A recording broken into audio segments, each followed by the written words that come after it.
magandang araw po ulit sa inyong lahat, and for our second reading of the day today, titingnan naman po natin kung ano po ang makikita natin sa second reading of the day.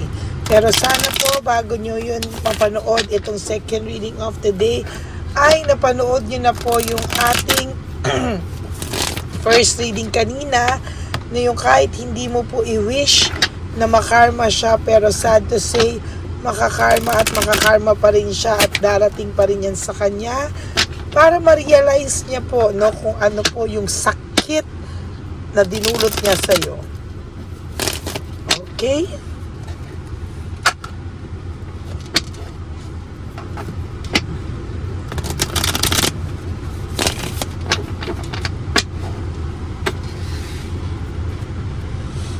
Okay?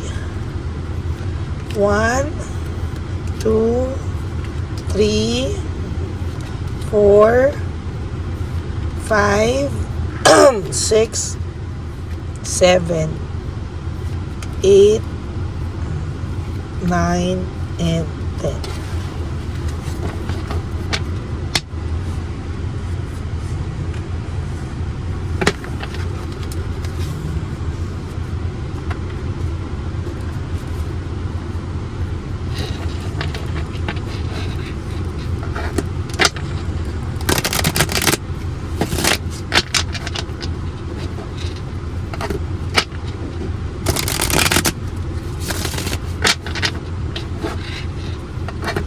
Tingnan po natin anong mababasa natin. Pero balasahin muna po natin.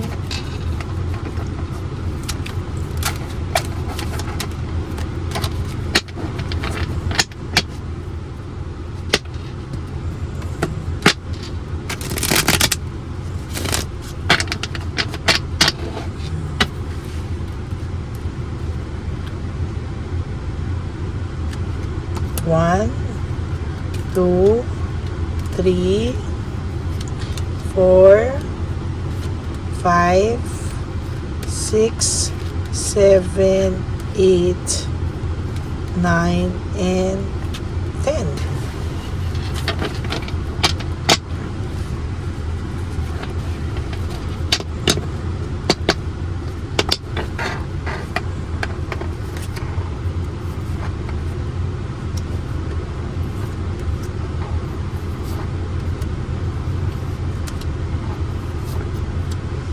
Huwag niyo pong i-skip to. Yan.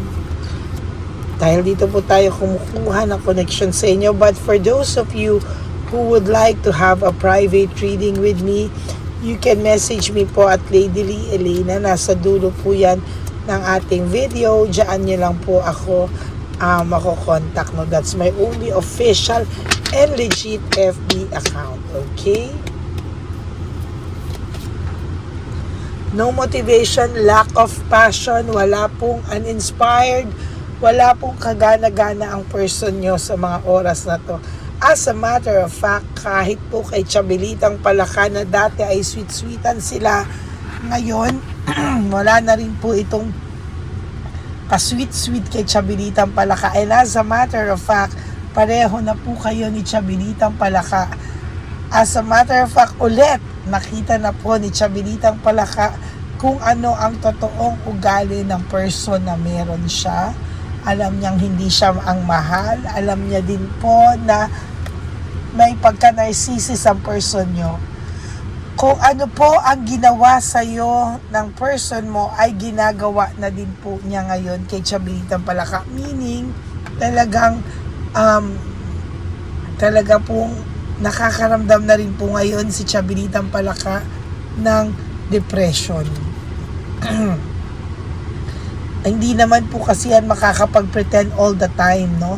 Best foot forward sa umpisa, pero lahat po ng sakit na naramdaman mo sa person mo ay ginagawa na din niya po kay Chabelitang Palaka, or unti-unti na rin pong lumalabas ang tunay na kulay niya sa third party nyo. You know? Nag-aaway po sila, no? Sorry po, na-sneeze ako. Sorry po. Nag-aaway po sila, and as a matter of fact, medyo matindi po ang nakikita ko ditong pag-aaway, no? May pag-aaway po talaga akong nakikita, and sa totoo lang po, ayan no, magulo po sila ngayon. Gusto pong pumalik sa'yo ng person mo, or gusto pong, or nagpapapansin maybe ang person mo sa'yo. For those of you po na may bago pa lang tsabilitang palakas sa buhay ng person nyo, hayaan nyo lang po, no? There will come a time para sa mga bago pa lang, dadating din po ang araw na magkakalabuan yan at lalabas ang tunay na kulay ng person nyo sa third party niya, no? Kasi ito ngayon sa nakikita ko, para sa medyo matatagal na yung tsabilitang palaka, is somehow, ayan no, talaga pong talaga pong sa nakikita ko ngayon, talaga naman, lumalabas na po talaga. No, ayan na po yung pagbabago, no? May change, may end of cycle, meaning meron din katapusan ang kanyang pagpipretend, may katapusan din po sa totoo lang yung pakiramdam niya, no? And ayan na po, talagang makikita mo talaga na lumalabas na yung tunay na kulay, nagiging bored na din itong person mo kay Tsabilitang Palaka or kay Shokoy. Talagang sa totoo lang, nahihirapan na rin po si Tsabilitang Palaka dahil unti-unti na pong lumalabas yung kasagwaan ng ugali sa kanya ng person mo. And I will tell you, mas malala pa po ang magiging treatment sa kanya kaysa sa nangyari sa inyo. Yung pinakita niya po kay Tsabilitang Palaka nung una, best foot forward, hardworking siya, etc. Lahat best foot forward.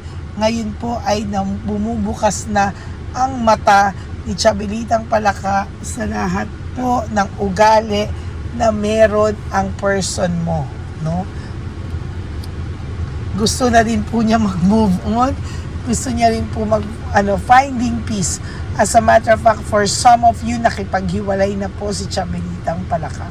For some of you, not all ha. Pero ito lang po ang masasabi ko para sa kalahatan, no, kalahatan sa inyo. Most of you guys ay talagang nagsisink in na kay Tsabilitang Palaka kung ano ang uri ng pagkatao na meron ang person nyo. And somehow, he or she feels depressed. No, nade-depress talaga ito. Satisfaction, luxury, and emotional stability, yan po ang naghihintay na buhay sa'yo, na wala po kasi yung bigat ng aura na dinadala-dala mo because of this person. Siya naman ay dissatisfied, no? Kung ikaw ay with satisfaction, siya naman po ang nakakaramdam ngayon, si Tsabilitang Palaka, ng dissatisfaction and lack of inner joy. Ang ganda ng mga readings talaga ngayong Tuesday. Talagang very powerful, ano? Kung ikaw po ay unti-unti nang nagkakaroon ng linaw ang buhay mo, gumagaan sa araw-araw, kahit na namimiss mo pa ito minsan, kahit naiisip mo pa ito minsan, pero pagaan ng pagaan na hindi mo nakikita, pagaan ng aura mo, akala mo lang kasi nalulungkot ka pa, dahil proseso naman po talaga yan. Pero ngayon si Tsabilitang Palaka ang kawawa, siya po ang dissatisfied sa buhay na meron siya ngayon. Kahit nasa kanya ang person mo, talagang dissatisfied siya at wala siyang kaligayahang totoo. There's lack of inner joy. Finding peace. Naghahanap po ito ng peace of mind. Sa totoo lang, naghahanap siya ng peace of mind. Impulsiveness. Yan, talaga mga hindi pinag-isipang desisyon. Even si Tsabilitang Palaka po, sasabihin ko sa inyo, paniwalang-paniwala po siya sa sinasabi sa kanya, naawa-awa pa siya sa person yun noon. Ang hindi niya alam, lahat ng sinabi sa kanya ay pawang kasinungalingan. Why? Lahat po ng person, lahat po ng ex ng person nyo ay sinisiraan po ng person nyo. Meaning, kayo lahat Ikaw at lahat ng ex na dumating sa person mo, kayo po lahat ang may kasalanan ng paghihiwalay. So susunod, si Chabilitang Palaka pa din ang magiging may kasalanan ng paghihiwalay nila. Meaning, kung ano po ang ginawa sa ng person mo, mas malala pa po ang nararanasan ni Chabilitang Palaka sa ngayon. Ikaw po, sooner or later, you will have fulfillment and harmony in your life. Yan, no? Napakaganda po ng baraha mo, no? Sa totoo lang. Ngayon, si Chabilitang Palaka ang confused. Brutal kung mag-away sila. Marami pong chaos o kaguluhan. Ayan, no? Brutal talaga, no? Ikaw naman ay may joy, success, positivity, and celebration. Yan na po ang mga buhay na nag-iintay sa'yo. Ngayon, si Chabilitang Palaka, for all you know, hindi nyo alam, baka nanonood din siya sa channel ko. May nangyari pong ganyan, no? May isang subscriber ako nagsabi, magkasunod pa sila ng Chabilitang Palaka niyang nanonood sa akin. Why? Because she is also feeling the pain. Nararamdaman niya na po yung naramdaman mo, no? So, si Chabilitang Palaka o yung third party nyo, nararamdaman na po niya kung ano po yung sakit na naramdaman mo noon. Deception, insecurity, tactics, and strategy. Talagang napakarami po nitong strategy para paano makalusot sa mga bagay-bagay, no? Without even realizing na nakakasakit po siya. Hindi tama yung way niya. Ayan, no? There's inner happiness, no? Na nararamdaman mo ngayon, no? And hindi man kayo magkasama, nasasaktan ka man minsan, pero somehow, nagtataka ka ba? Nakaka-survive ka na po, no? You are already surviving from everything. O, ngayon, yung person mo, hanggang ngayon, nag-iisip pa din siya ano pwede niyang gawin para gumanda, umayos ang pakiramdam niya, ang aura niya, ang buhay niya. Yan, hanggang ngayon, no? Isip pa rin siya ng isip. Nagpapanik siya, no? Nagpapanik siya. Ayaw po ng taong ito makakabalita na kahit sino sa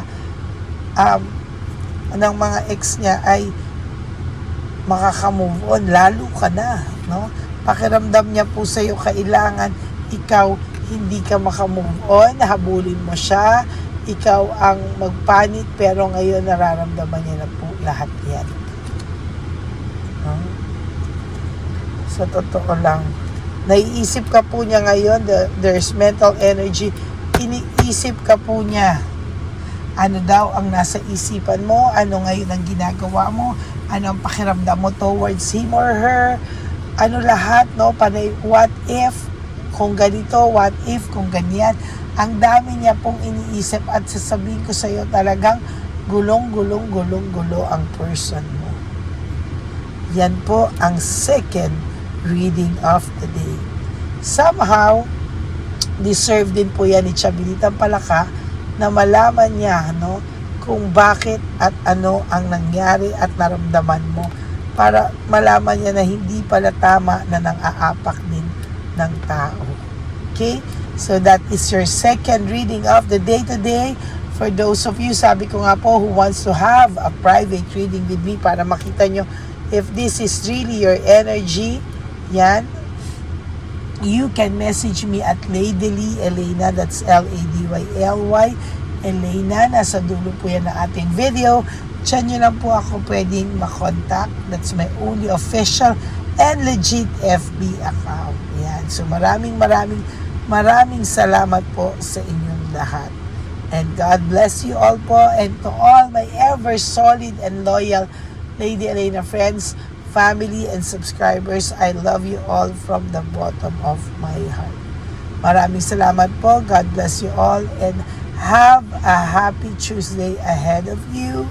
And lagi ko pong biling sa inyo that life is too short. Don't make it shorter by stressing yourself from all the pains and the heartaches na binigay sa inyo na kahapon. Just surrender everything to the divine universe and just let go and let God write your life and love story. I will be back for another set of reading. Huwag po kayong malulungkot. Yan, babalik pa po ako. Okay? God bless you everyone. And babalik po ako para sa third and final reading of the day natin. For those of you who would like to give me a super thanks for this video, I would really appreciate that and love that from the bottom of my heart. Thank you so much, and please no skipping of ads. Tulong nyo na po yan sa ating channel. Okay, God bless you all, and be safe and have a happy heart. Huwag po kayong malulungkot, okay? Have a happy heart. Bye! God bless you all!